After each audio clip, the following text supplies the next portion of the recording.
Make them indeed, dear friends. Let's get the show on the road, as they say. Well, so that's what that means. I always wondered about that. Yeah, the show. Oh, I should mention, dear friends, that as G.K. Chesterton said, thieves respect property. They merely wish the property to become their property, that they may more perfectly respect it. Yes, and we agree. That's from my wonderful new 1992 calendar from the Murder Can Be Fun, people. It's a 1992 murder date book calendar. And, you know, there are so many ways of dying. It's astonishing any of us choose old age, said Beryl Bainbridge, whoever that is, probably a mass murderer. But you know, if one denies that there are grounds for suicide, one cannot claim them for murder. One cannot be a part-time nihilist, said Albert Camus, the philosopher. But Bertrand Russell tells us in my calendar here that many people would sooner die than think. In fact, they do. But before we proceed, I want to congratulate Reverend, what am I saying, Hell Swami Satellite Weavers and his lovely wife, Joyce, who just became the parents of a new Yeti at a tiny subgenius, primarily subgenius size, probably not much human taint. But I'm getting ahead of myself, aren't I? Oh yes, I suppose we should go on further, deeper into show. You know, by golly, he's absolutely right. Wake up, puppet boy!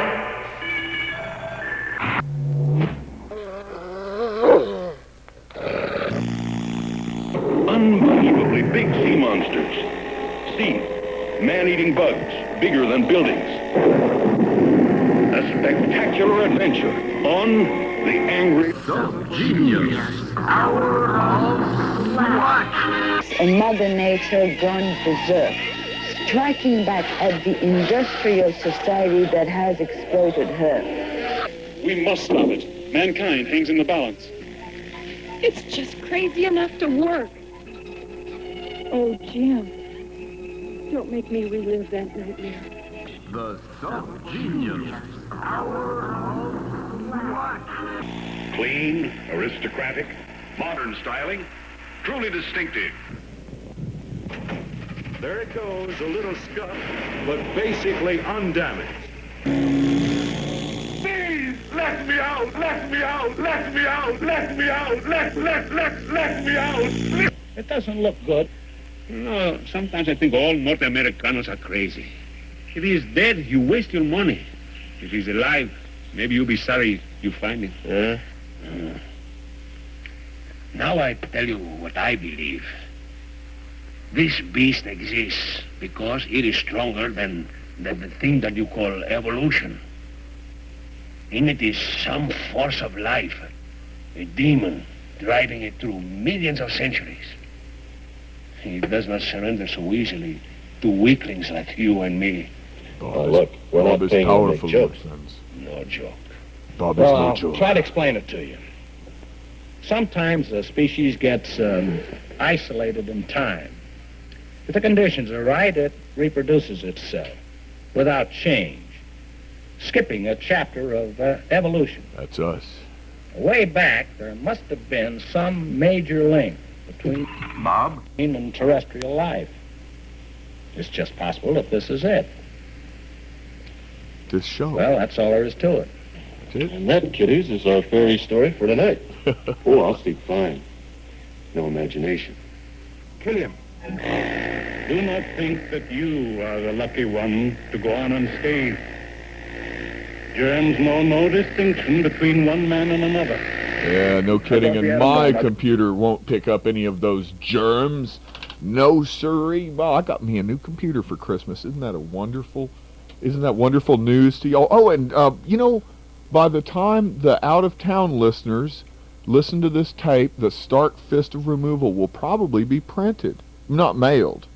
Probably won't start getting to people till right after February 23rd, when the advertised Winter Star revival happens. Well, let's get back to some it's going to be a back to the pamphlet show, actually a back to the book show, because I'm going to do something I haven't done in a long time, and that's preach to you. Actually just read sermons straight out of the book of the Subgenius, the core, the basics, the tome of our religion. But before that, I wanted to share something with you. Remember a few weeks back, in fact, about 3 days after Bob Tilton came on the air to defend himself, the preacher Bob, we played a lovely cut-up of his deposition, you might say, that was done by Reverend 3.0 in Dallas. Now, about 3 days after that, I got this tape from Reverend Pastore, or Sosodata, in New Jersey. I'll give those suckers hot advertising, and they'll spring with their money every And you media people that are taping this, please don't edit it to pieces and make me look bad again, or your blood is going to be on your own hands. Next time you and I stand up against the devils out there who use the First Amendment, the freedom of speech and press, don't you think we have the right to preach what we believe? Into the deep plunges of black. He said he'd open the windows of heaven. I want you to, whoever sound the trumpet and stop doing that uncertain sound. The trumpet gives an uncertain sound. How shall we prepare ourselves for battle? But I'm here to give a certain sound. I'd rather be persecuted for having it than persecuted by bill collectors not having it. Now, go to your phone. I want to know who you are, and I want to lay my hand on your vow, your covenant. And you media people that are taping this, please don't edit it to pieces and make me look bad again, or your blood is going to be on your own hands. If the idiots would just read it. Yes, Martin, I bought us a vacation home in Florida. We sure did. A big home. It's 30 feet wide.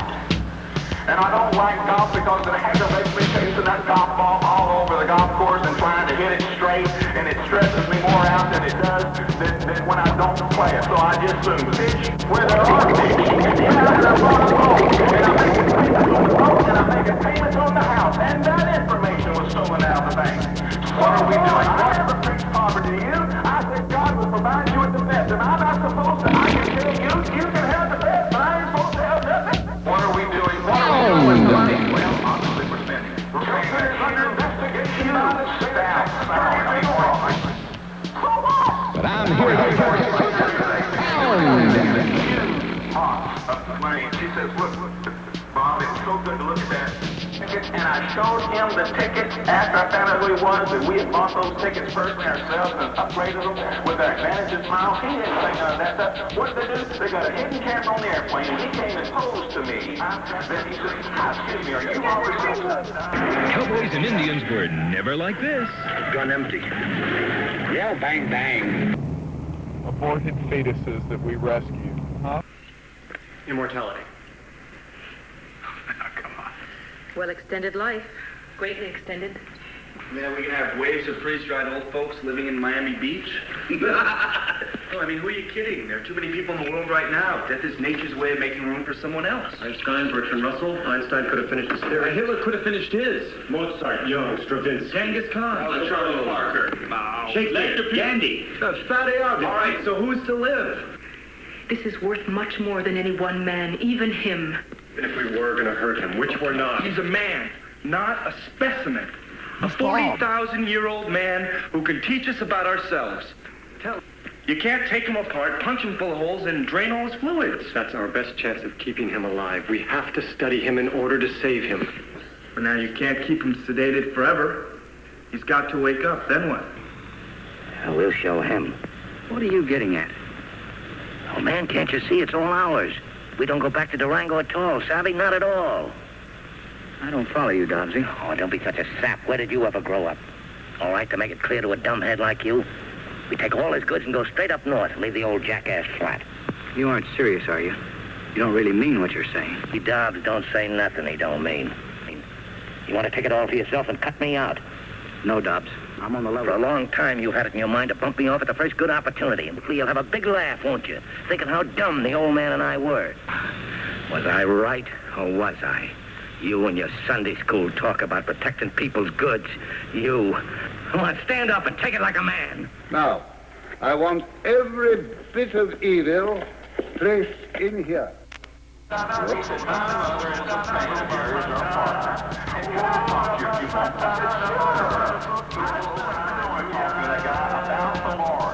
Bible prosperity. Then he pulls a video tape out on me and says, would you look at this as well? I don't really want to look at this. He showed some woman screaming and hollering back at some preacher that she'd given a donation to. And he didn't do what he said he was going to do with it. Then he turns the tape off and says, what do you think about that? Wait. Come on. You mean you let all those people die? Just to test your creation? Yes. You really are a clever boy. Why did they have to die? You might as well say, why do we have to have evil? Oh, we wouldn't dream of asking a question like that, sir. Yes. Why? And when they speak English... My family's been fishing with corals for about 300 years. Well, you just can't pick it up at once for somebody who doesn't know anything about it.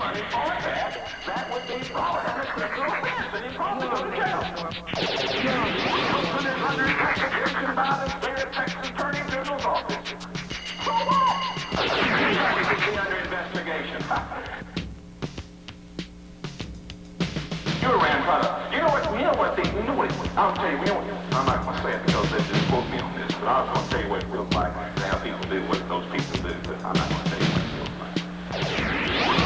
Tradition and religion is a word of slang. Tradition a word of slang that holds you back.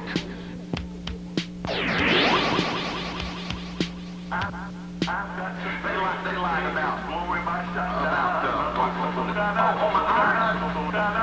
when I got that stuff attacked my system and all of my immune system and all of those chemicals and those chemicals in my soup from the cleaning fluid got into my body. I mean, frankly, folks, it was a serious mess. Messed my bottom eyes up.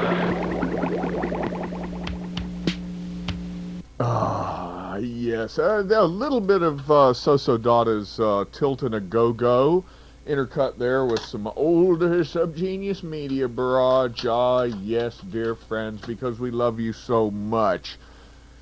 Yeah. Yeah, right.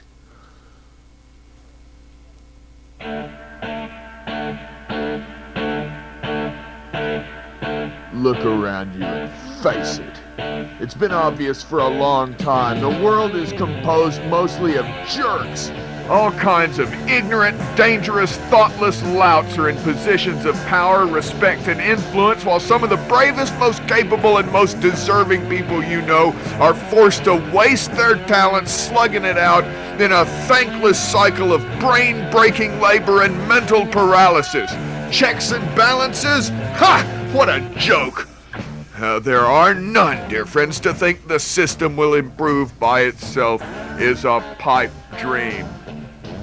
But who to smite? The idea that America or any country values individuality as the highest ideal is a cheap myth.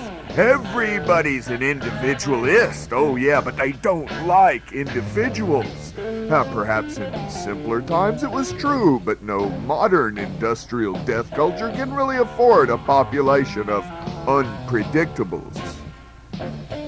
This shouldn't surprise you. The long history of persecution by subgenii by the conspiracy goes back for generations untold. Indeed, there are signs of their cannibal repression of pre-human subgeniuses dating from before man's appearance on Earth.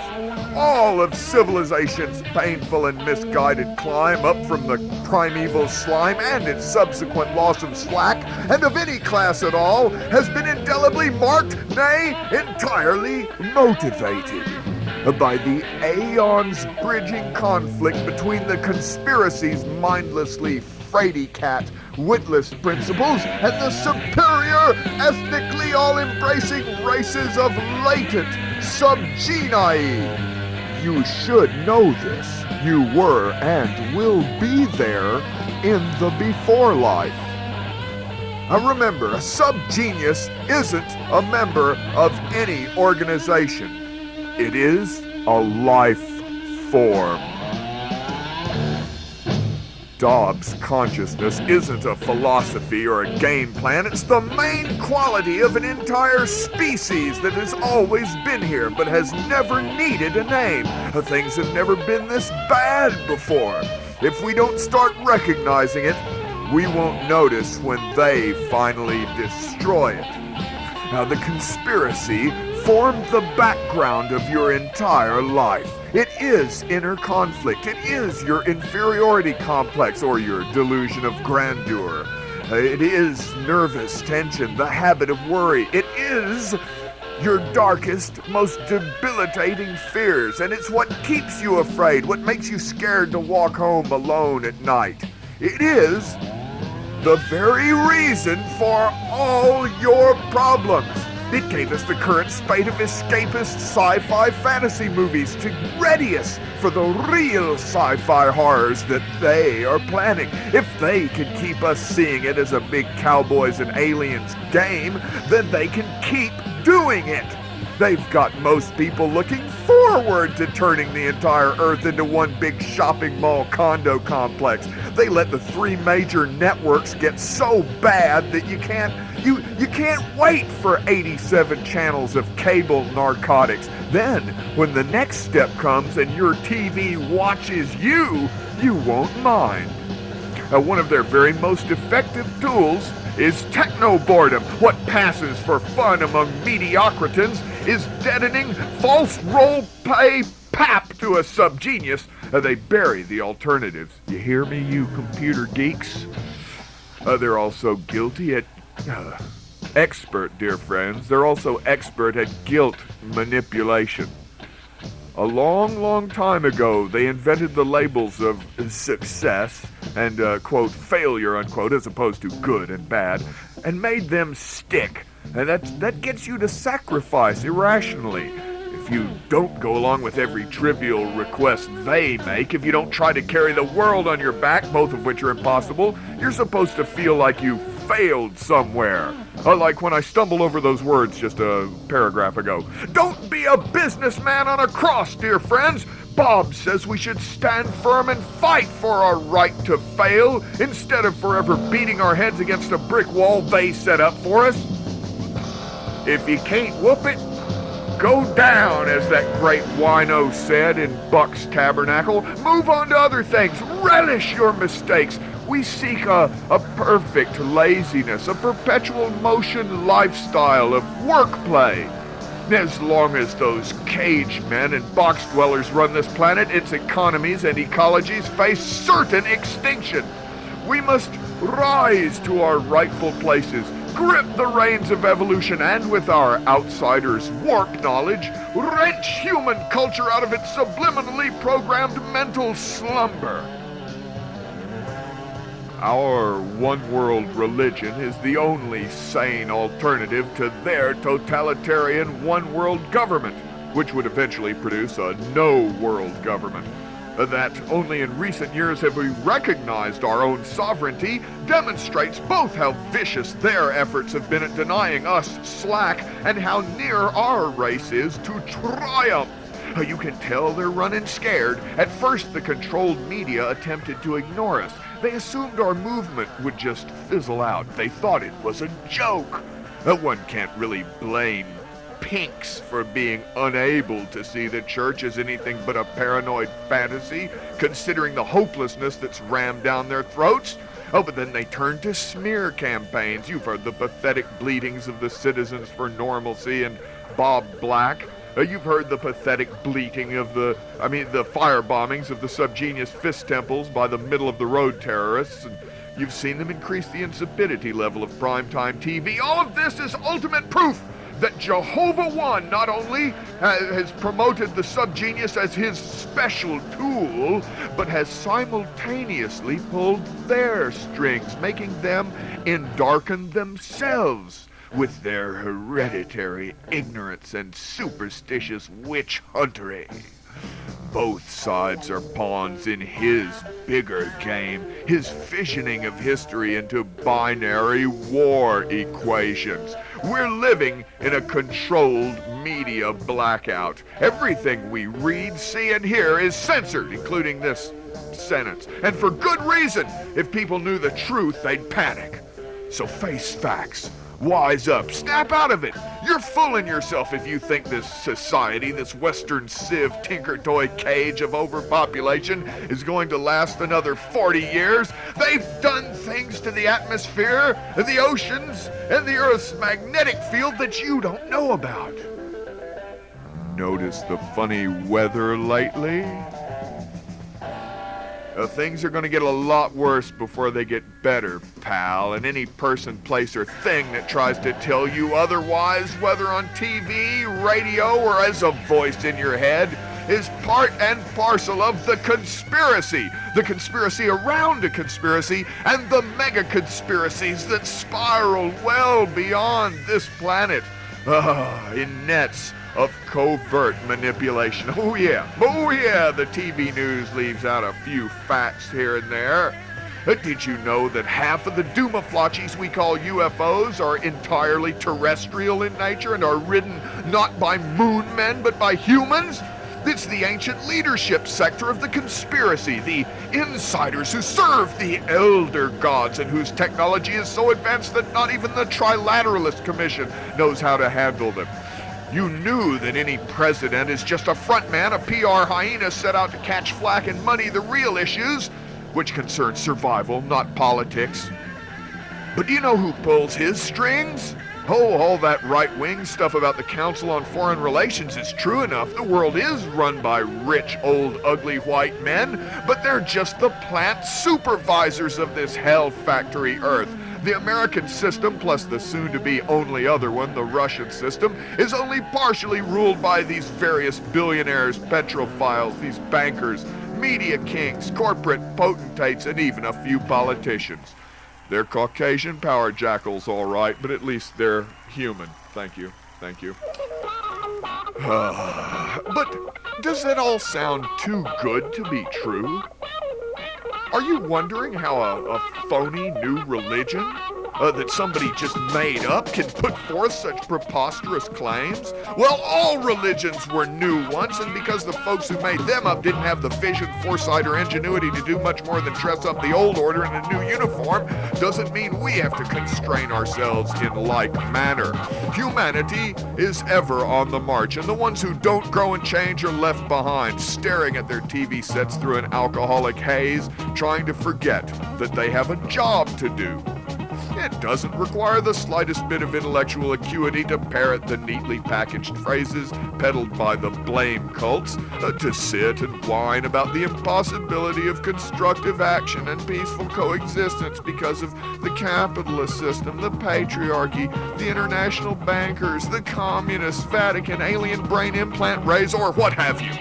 It takes spunk and gumption, vim, pep, and vitality to get up off your fat duff and start cleaning up your own backyard before you go on a damn lecture tour telling everybody else how to clean up theirs. Art school anarchists, Ivy League leftist militant women, and Jews for Jesus aren't in business to share the peaceful joy their philosophy has brought to their lives. They and zillions like them have pinned their problems to a convenient scapegoat and are out to fix everything. They're out to get everyone else to look, think, and act like them. They want to prove they're right by joining together to evade responsibility for their own reactions. The delusion of external control leads millions into the willing slavery of self-conflict. Too insecure to admit error and too frightened to stand alone, they create their identity by resisting factions they believe are striving to force them to act against their will, forming a united front with fellow potential victims against a foe which may not even exist. Claiming a right to self-control which they dare not actualize for fear of losing their place in the crowd, they prefer to justify their fear by amplifying the alleged adversary's legendary power and inhuman cruelty. This, in turn, quote, proves, unquote, their own importance as the focus of attention for so great a force. a self-perpetuating feedback cycles of fearful powerlessness, self-sacrificing rebellion to inspire the adulation of fellow victims, and temporary relief in drugged oblivion are entrenched and rationalized by interlocking networks of mutually interacting belief systems. To the entrenched control addict, the simplicity of personal responsibility is sheer insanity, a renunciation of the camaraderie of the millions who communicate by complaint. Master control is the group mind's worst enemy. Hey, wait a minute, I thought this was a Church of the Subgenius rant. Somewhere in there it turned into a master control rant. Okay, Church of the Subgenius and Master Control are the group mind's worst enemy and the individual's only friend. The evil adversary of the Mob Rule League who claim hate as a tool of justice, the blessed comforter of those who find unity in the despised and forgotten law of love. Oh, we weren't supposed to admit that. To control another by inspiring reaction to the act of a moment, but self-control is the pastime of a lifetime. It requires all the apparatus, symbology, terminology, rays, bricks, rituals, and gods of a million religions to create a self-purging elite under master control. Or the Church of the Subgenius. After conquering one's fear of self-improvement, one of the toughest problems is which of the infinite roads to choose. The first step towards the Church of the Subgenius, or Master Control, is to find out who your master is.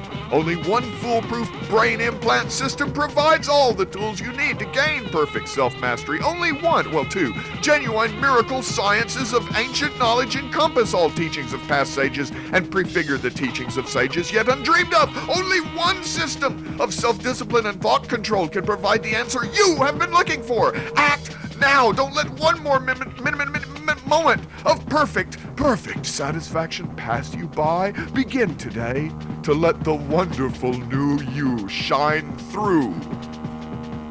And then it says to send $1 to, well, dear friends, that last rant was by the great deceased, assassinated Nen Master, Nenslow, who can actually be reached at Box 766, Cambridge, Massachusetts, 02142. That's Box 766, Cambridge, Massachusetts, 02142.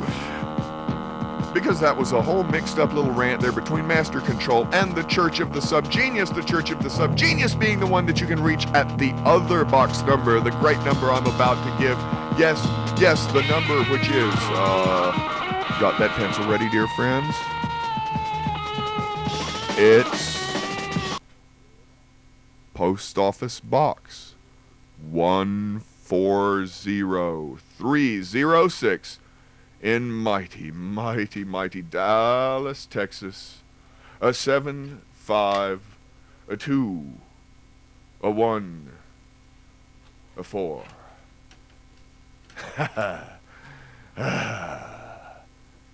My, we're coming up to the halfway point of the show. Let's see what we can oh, wait, no, there, here, this one's perfect. It's Subgenius Engineering Times, friends. Oh, I love the action-packed horror and fear of the show that scares the listeners. Chimes. I don't know. Are the bells in your head bothering me? That's the one. I really don't have a problem with it. I remember that movie, 1961. Are the bells in your head bothering me? Jerry Lewis, Dean Martin. Yeah, but the bells are all, every one of them is, Mazursky. custom cast in a sacred bronze technique, and yet each one cracked. And how could you base a country on a bell that is cracked? Well, because it's like the Chinese, you have to, each object has to have a flaw. Well, that certainly is a metaphor for this show, isn't it? Yeah, that's right. This show is KPFA's flaw. See, it just goes on and on. We're actually just sort of like when you bang your arm like that right there. Yeah, that's what we are to KPFA, yeah. That one spot that really gives you electric jolt. Go away for a while, yeah, this is KPFA and KPFB, KPFC, KNON. No, it's not any of those. It's not even KNON. We don't know what this. This is Berkeley. No, it's Dallas. No, it's Atlanta. No, wait a minute. What is this? Berkeley or Berkland? I forget. Is it Berkland or? We don't know for sure, dear friends, but we do know that we are moving up on the end of side one of your Subgenius Radio Ministry Hour of Slack Show. Prepare, dear friends, to switch to side two. of your Subgenius Radio Ministry, Hour of Slack show. Right now. Yes. So happy. In the style of when the land was covered with water and tiny, tiny growing creatures were everywhere, we can soon wander into the gutters of Shattuck Avenue and find life forms long missing from this region. Yeah. It makes you feel good. There's a future. There's hope. There's a reason to grow and propagate, develop and fertilize. That's the important part. When's the last time you fertilized really well? God, I feel fertilized. I was driving someplace recently and thought I was on the wrong highway. Really? How did that happen? But it was just the fact everything was green again. Oh, that's because you've been taking that old Beatles stuff again. That Beatles juice. 60s stuff. Ew, Beatles juice. Ew. Yeah. So you could actually Color-coded Jason Pollock with I believe there's room on this tape for some commentary a couple of weeks earlier by John Judge on the subject of the Reagan shooting of 1981. And as you might surmise, we weren't told the true story about that either. This is Waves Forrest was introducing that. This is John Judge. He was shot because and they did expect to kill him. If the little flechette hadn't deflected on his 7th rib, it would have hit, it came within a quarter inch of the aorta, and they almost had him. When they realized he wasn't shot, the Secret Service was angry. And they yelled into the microphone, "Rawhide is alive. Rawhide is okay." And then you look at the Secret Service book, Protecting the President, about the incident, and the woman who jumps into the car, and she's the same one that changed the position of the limousine so it was 40 yards away from the door. I mean, when you rent a limousine, it comes to the front door, don't it? Well, when you're the president, it has to come within 6 inches of where you're going to come out, and Secret Service lines either side, and you walk in and out, and you're in the car. He came in that way. They parked right in front of the VIP door, but when he comes out, Secret Service is nowhere near him. They all file around to the right. They're not making a V and protecting him. There's nobody around him. They're all going to the right, and he's walking down there, so Mr. President, hi, you know, the hands up, and then he's hit. You can see him hit. Okay, but he ain't hit by Hinckley because Hinckley can't even see him at that point. Hinckley's first bullet hits Brady, who's in between, and then Hinckley hits the cop, and then Hinckley hits the security guy, and then he hits the building across the street, and then he hits the back of the car in the little hole, you know, and so finally the FBI says, must have been a ricochet, you know, but the time the last shot goes off, if anybody would have gotten a ricochet, it would have been Parr who was pushing him into the car. But this woman's on the phone, and she says Rawhide is okay, and they're zipping up there, up T Street, I think it is, next to the Hilton, going out onto Connecticut Avenue, and it says, we're going right, we're going to the, and there's some code word, and instead they put White House. Well, I don't know if any been in D.C., live in D.C. If you go up T Street and you go to the right, you're not going to the White House. You're going to Bethesda Naval Hospital, where they took Kennedy. That's where they were going. Okay. And Brady's still on the ground. I mean, Reagan's long gone. Brady's lying there. They can't get an ambulance through the crowd. 5 to 8 minutes later, they get him in an ambulance, and they take him over to the GWU. And you remember all the confusion of the reports? Brady's dead. Brady's alive. Reagan's shot. Reagan's not shot. Reagan's alive. Reagan's dead. Reagan walked in. Reagan was brought in as a stretcher. All that confusion came from the fact that the first Secret Service into the place, according to a guy that was chased out by them, he's in the waiting room trying to find his wife, this young black guy. He's interviewed outside with the press, and he says the Secret Service guy walks in the waiting room, and he says, get out of here, and everybody looks up like, what's the matter? He says, get the hell out of here. And then they are all chased outside, but he, on the way out, is passed by a phalange of Secret Service dragging a guy in on a stretcher. And that was the first thing I heard on the news radio. You know, I mean, I was listening that day. I had my Shoot Bush First button on still. You know, and I said, you know, what what's happening? Because the people are going back and forth, you know. And I said, did he come in on a stretcher? Is he dead already? What? But he saw this guy go in on a stretcher, and then a little later they say that there's people there see Reagan walk in. Well, that's right. That's what happened. The first guy at the hospital was Brady. It wasn't Reagan, and Brady was down. But how did Brady get there first? Where was Reagan? Reagan was going to the right. Now, if you want to go to that hospital, you can turn left, and you can go right away on 20th Street, and then cut down to Thomas Circle, and go around. You can be there in 3 minutes. But the course that the Secret Service says they took is down underneath DuPont Circle, all the way down Connecticut to 17th, in front of the White House, and then back over to I Street and back up to the hospital. That's like the other two arms of a triangle, as if you've got nothing to do. And then this little Volkswagen shows up with blood. Well, they have the blood ready. They don't go to a hospital where they don't have the president's blood. That's worked out months in advance, you know. They know, even in a strange city, 48 hours in advance, they got the blood there. You don't have to bring blood in some little weird Volkswagen. Okay, there's more on that, but it's on a different tape floating around somewhere else. A couple of additional items of information on the Reagan shooting are in order here. First off, the photographic evidence. If you can find a library that hasn't gotten rid of its copy of Time or Newsweek for the week of the shooting in 1981, you can still see the photograph taken right at the time of the shooting, shows on the balcony overhead, the second floor, right over the scene of the shooting, there is a man crouched back in firing position with his hand outstretched, which you can see between the railings. You can't see what he's holding, but he's very definitely in a firing position, which is not where you would expect to see somebody when the president's going by, unless he's there for some other function than simply being a spectator.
Mojo Nixon there, dear friends.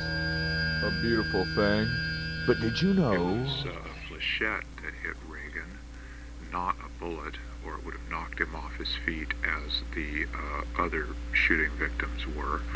It should also be remembered that John Hinckley, who did all of the officially acknowledged shooting that day, was the son of a man who was a good friend of George Bush. Part of the motive for the shooting of Reagan appears to be that in the weeks just prior to that, he appeared to be deviating from the program laid out for him by the people who put him into office. That is to say, he was not taking as hard a fascist line against, for example, the natives of Central America or the non-white people in this country as he had been expected to do. But apparently he got the message at the time of the shooting and towed the line from that point forward, said whatever he was told to say, and the rest is history. A fully detailed and honest account of what happened that day has yet to be written. We hailed in the twilight, last gleaming how. Who's gonna strike the bright star through the hair roller slide? And the ramparts that we watched were so gallantly streaming, and the rocket red glare. Bombs are bursting in the air. They through the night, but the flag was still there. Hoorah! Oh, dirty that star-spangled banner yet waves.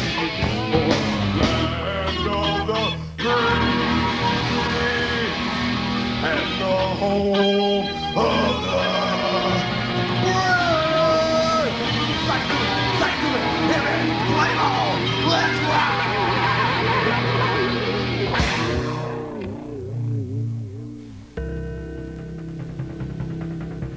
You know, with this country on the verge of war, it's getting pretty hard to take my line of work, doing voices for radio commercials, all that seriously. In fact, it's getting so that more and more, every time I'm in the studio for a session, I feel just a little bit more hypocritical and guilty.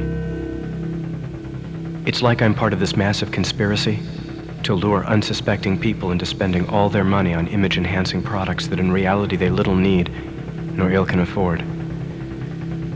The strange thing is, the more guilty I feel about this situation, the better my work is.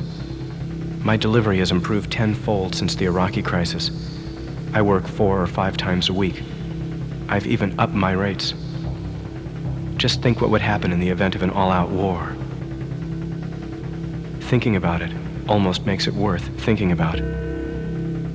But as good as I get at my work, I'll still be only a mouthpiece, a conduit for someone else's concepts, a faceless spokesman for companies who want you to believe their advertising campaigns only a little bit more than they want to believe in them themselves. Now, what do you think? Am I cutting my own throat here? Biting the hands that feed me by verbalizing these thoughts on a demo line, an audio billboard for the commodity that I have become? I don't know. I can't answer that. But I do know this. This country has a long and proud tradition of lying to its own people to serve its own best interests. And advertising is only one small part of that conspiracy. Regardless of what I may have told you over the radio, nothing you can buy will make you a better person, a happier person, a more spiritually connected person, can provide you with the things in life that are truly important to the soul. There are things that can never be turned into commodities and marketed. And these things must be searched for within each of us individually. Our future as a country is built upon lies and deception. And if you don't think that you're only 3 paychecks away from that disgusting bum you just passed on the street, then you too are part of that deception. No matter how much money you have, the sad fact remains that regardless of what color Porsche or BMW or Lamborghini you have, you will never be one of George Bush's rich friends. George Bush does not want you to be his friend. George Bush does not care enough about you to even dislike you. You cannot afford to buy your way into his country club.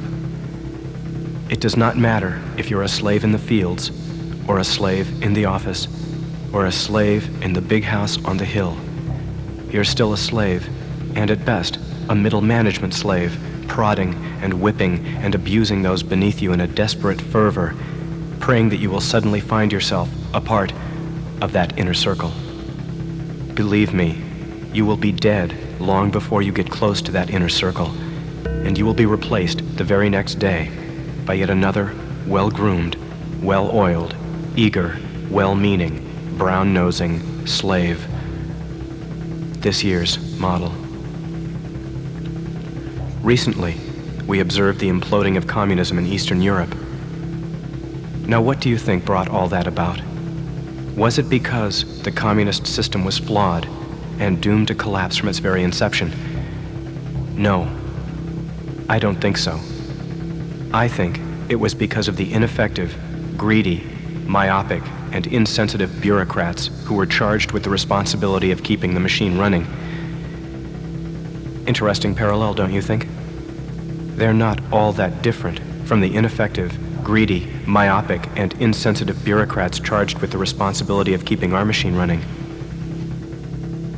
But rather than choose to evict them, as was the case in Russia, all too often, we choose to emulate them, to ape their postures, their uniforms, their speech patterns and phraseology. But remember what I said. George Bush and his rich friends do not need you in their country club. Stop acting like you're next on the docket, because you aren't. Stop acting like everything is all right, because it isn't. Nothing is all right.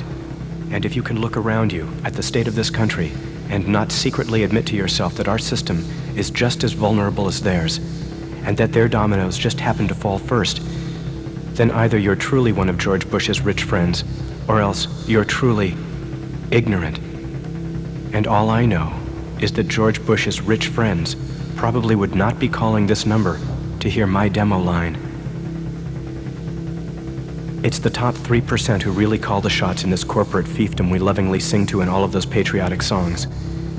If you're fortunate enough to be working right now, remember, you're working at least 3 of those days to pay off your accrued interest charges and to help fund a government that can't even help you feel safe as you stand in line to cash what's left of your paycheck.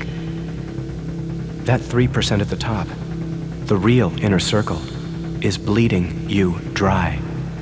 It's bleeding this country dry, not to mention what's left of this planet. And as we trip over each other in our rush to emulate our leaders, we wallow like pigs in the waste of our abundance, oblivious to our inevitable slaughter. And why do we continue to do this? Why do we continue to remain on this treadmill to oblivion? Why can't we learn from our collective histories? And how can I give so freely of my talents and my art to the continued perpetration of this hoax? I don't know. I can't answer that. Freedom without structure is anarchy. Structure without freedom is fascism. What are you? An anarchist or a fascist? You cannot afford the initiation fee to George Bush's country club. Remember, capitalism is not democracy. Convenience is not freedom. And the government is not your friend. Thank you for calling the voice line. Oh, yes. Oh, more prophets howling lonely and alone in the wilderness, dear friends. Oh, where are we? Yeah, that was Reverend Joe Paulino, the amazing Joe Paulino. And that was something that you got when you were an advertiser trying to find a great voice guy, and you called his line. He is a great voice guy. Speaking of which, I found this in the paper just today. Funny he was mentioning this sort of thing. While many Americans pay state taxes of as much as 12%, the Bushes, because they call Texas their legal residence, though they own no home here. The Bushes paid less than 1% of their adjusted gross income in 1990 in state taxes, according to Money magazine. Dear friends, an examination of the Bushes' tax returns in the magazine's January issue found that their combined federal, local, and Social Security taxes was 29% of their adjusted gross income. For the typical American household with an adjusted income of $52,000, those taxes came to 37.7%. Somehow, the rest of us are paying 10% more on those taxes than our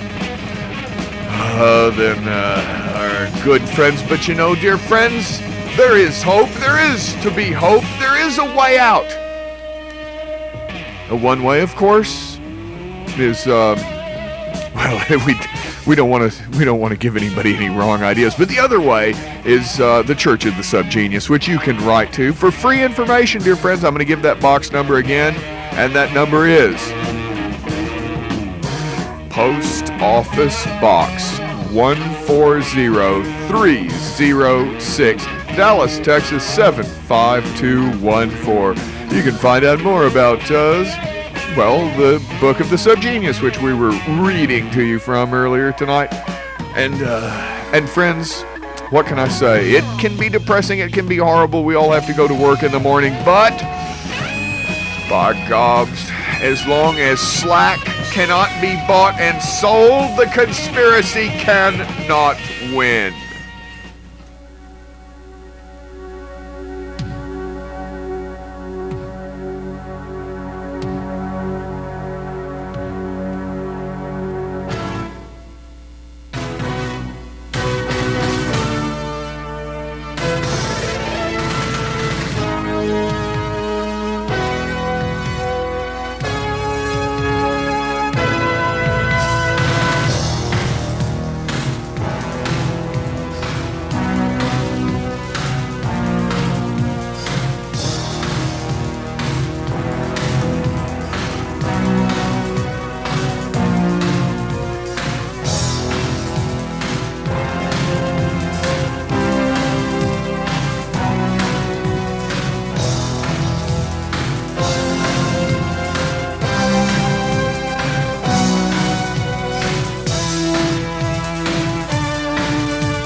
Yes, dear friends, that is in fact Devo, the amazing. Well, it is the end. It's just about the end of the show. I don't believe that this wonderful Devo medley here is on any commercially available albums. I'm trying to think. I think you may be hearing, this may be about the only place you're ever going to hear this particular mix. Somewhere over the rainbow, friends. But we don't mean to terrify you. We don't mean to terrify you, but we know we are. We get every damn thing we want. We just sit up here and rant and rave our powerful vibes. Exactly. If the real power of the church were... And talk to people who aren't there on the phone. Yeah, terrified little college. Well, that's okay. They have the right to be scared. They should be scared. If they can't send the sonic transmigrifier that we're sending through the radio waves, then they shouldn't be allowed to call. There's that subliminal tone that's probably going to hurt a lot of people tonight. Because, see, we have to screen our calls. We whip read everybody. Okay, whip reading stench number 4. Oh, take us whippy off this one. All right. Okay, do you smell it? I smell it too. Well, let's see. Hey, are you there? Yeah, we're here. Are you there? Turn to the left a little bit. We want to whiff read your stench. There we go. Yeah, I'm too tired to try to grasp it all, you know? It's my first night shift on, and... Just open your mind, young one. Probably the most dangerous time, because you're the most susceptible to our evil message. That's right. That's right, because we're also pulsating beams in the background. I don't know if you really want me to try to listen to all this? Well, you Just should. put your hand on the radio. Just feel the show. Just touch the show line yourself. You really should be trying to absorb as much of it as you can. Hey. We're talking about your future. Hello? Yeah. Hello. Hi. Well, I have only just discovered Bob. All right. This was day before yesterday, I think, about 3 in the morning. Actually, where did Bob find you? Well, he found me in my office. I was sitting cross-legged on the floor. Wait. Were you meditating? I just told you my name was Bob. Really, it's Jeff. Hi.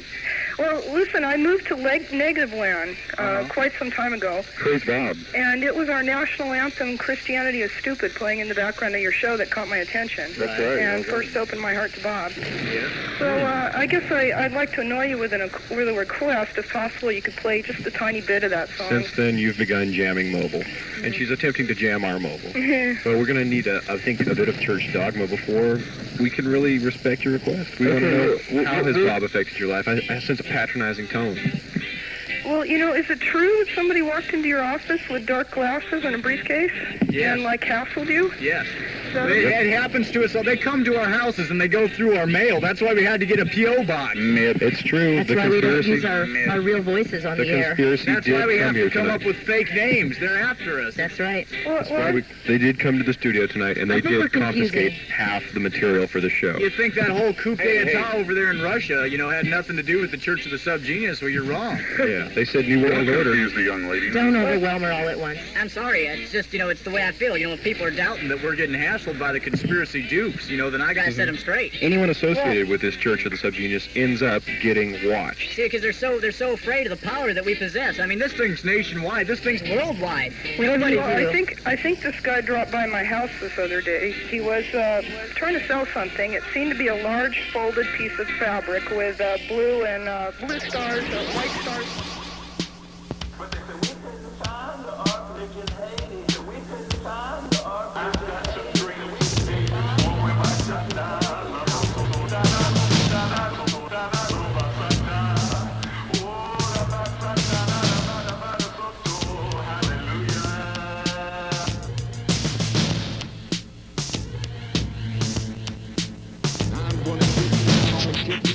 Get down,